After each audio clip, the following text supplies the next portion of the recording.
हे आहेत मोहोळचे इंद्रसेन मोटे. इंद्रसेन यांना पूर्वीपासून बैलांचा मोठा नाद आहे.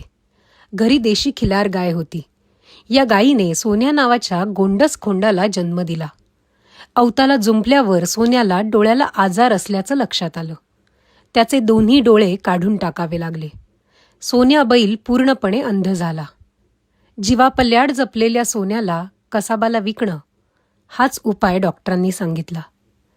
पण इंद्रसेन मोटे यांनी जो निर्णय घेतला त्याचा तुम्हालाही अभिमान वाटेल. मग डॉक्टरला म्हणलं नाही, एखादा आपला माणूसच आदू झाला तर आपण काही सोडून देत नाही किंवा त्याला मारून टाकीत नाही. त्यामुळे आपण ह्याला जीवानीशी काय खेळायचंच नाही. म्हणलं आपल्याला ह्याला कसाबाला द्यायचा नाही. इंद्रसेन यांच्या आईने अंध सोन्याला जीवापल्याड जपले. त्याला वेळेवर खुराक, चारा, पाणी दिले. योग्य काळजी घेतल्यानं सोन्या धष्टपुष्ट झाला. मोटे कुटुंबाने सोन्याच्या मानेवरील सुरा दूर करत सोन्यावर उपकारच केले. पण त्याच मानेवर बैलगाडीचे जू, औत कष्टाने ओढून सोन्याने शेतकरी मालकाचे पांग फेडले.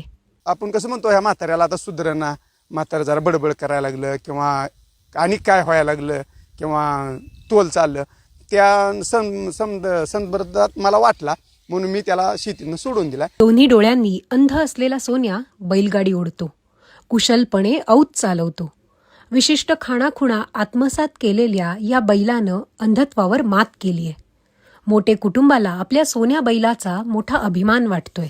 त्याला सगळं इशाऱ्यावर कळत होतं. जर समजा आपल्याला हाणायचं म्हणलं तर त्याला आपल्याकडे बैल आतमध्ये थोडा यायला लागला तर सर म्हणलं की ती पड्याला जायचा.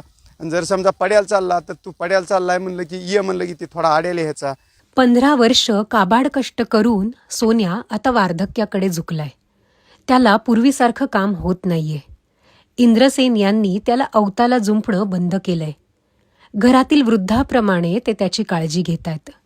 वयाच्या 4थ्या वर्षी 5व्या वर्षी दुई डोळं गेलं त्याचं.